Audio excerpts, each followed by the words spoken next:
然後咧，咁啊數到5個 semitone 啦，數有啲咩未做啊？好攰啊！攰你囉柚，快啲！有啲咩未做完啊？數完個音，咁咪係咯，啊琴，咁又唔見你畫嘅。你畫咗啦？喺邊度畫咗啊？記唔到喎。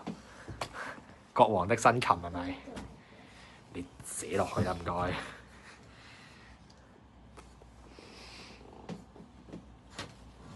得㗎啦，得㗎啦，唔係勞作，唔係美術堂啊，順草睇到就得㗎啦。咪錄緊片㗎，大佬，錄緊片㗎。你一陣間你阿爸翻嚟一睇，哇！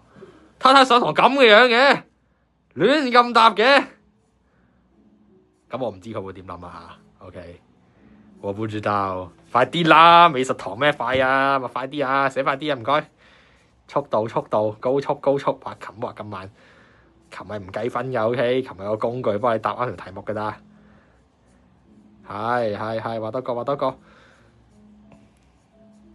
OK 啦，好夠用啦，好夠用啦，好夠用啦，好啦，好夠用啦，好夠用啦，哇！停啦，喺度，邊個開始數？邊個音開始數啊？ C 乜嘢話？你俾個交叉呢度啊？你答我啊？呢個到底係咩音啊？你唔好插住，你答咗我先。呢個係咩音？呢個係 C 啊？呢個係 C sharp 啊？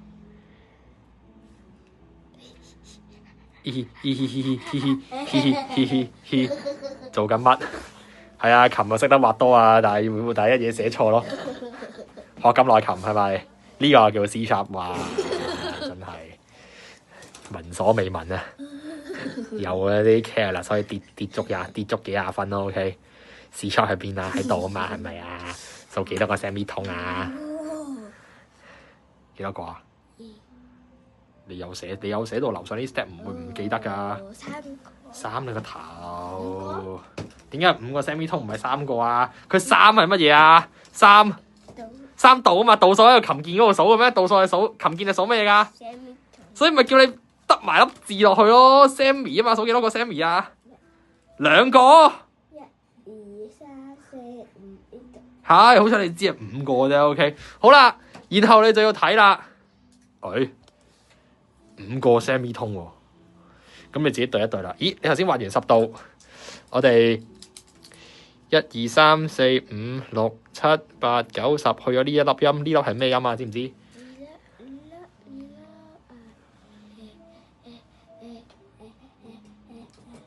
喂，呢粒係 E 嚟嘅喎，喂，我寫咗呢粒係 E 喎，係 E 嚟嘅喎，本來係 E 嚟嘅喎。好啦，咁你答我啊 ，E 彈唔彈得到呢一粒琴鍵啊？彈唔到喎，喂。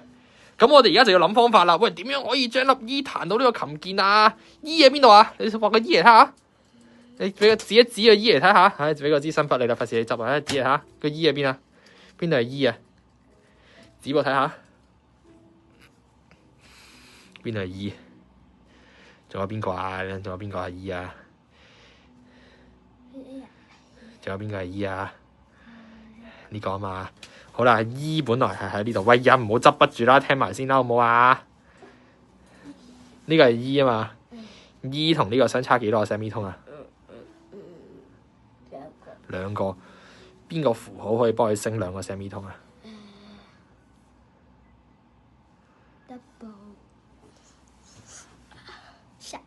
？Double sharp 咩樣㗎？所以佢會係咩樣啊？井又係 double sharp 啊？真㗎？有井㗎？邊度學翻嚟㗎？係啦 ，OK。嗱，我哋要根據佢最終出到嚟嗰個結果去判斷到底我哋應該要用乜嘢符號去喐佢個位㗎。佢有機會喐可能佢相差1個 semitone，咁我咪就咁 sharp 咯。如果佢係低過去嘅，咁你咪 flat 咯。好啦，呢個位置啱啱好，我哋本來畫咗個粒係 E 要彈到呢個琴鍵，佢需要升多2下先彈到喎。咁我哋要砌個咩動作落去啊？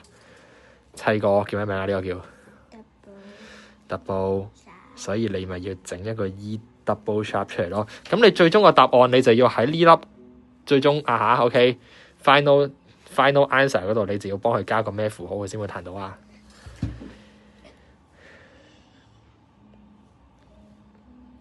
你交叉得㗎。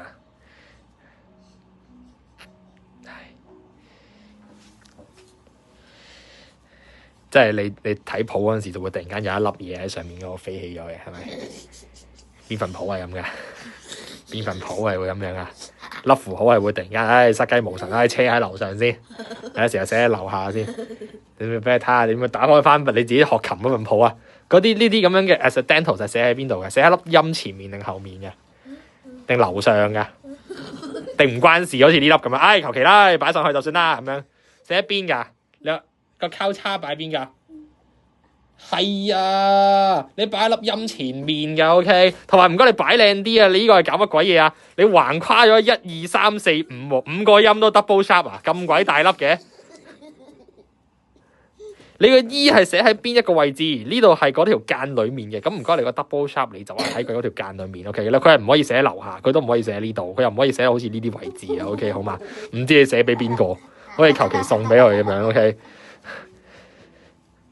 一定要寫翻啱個位。雖然我哋臨尾答電腦卷嗰陣時，你就咁拉嘅啫，OK。但係我要話俾你知個 concept 啊嚇。咁咧，大家最常犯嘅錯誤係乜嘢咧？最常犯嘅錯誤就係會以為 OK，我 double sharp 啦，我呢個係 compound 出嚟嘅，我就喺呢度加個 double sharp，關鬼事咩？個10度呢度90度啦咩？呢度1、2、3、4、5、6、7、8度啫喎，90係樓上個粒喎，OK。你唔好俾自己 compound 個粒阻住咗自己啊嚇。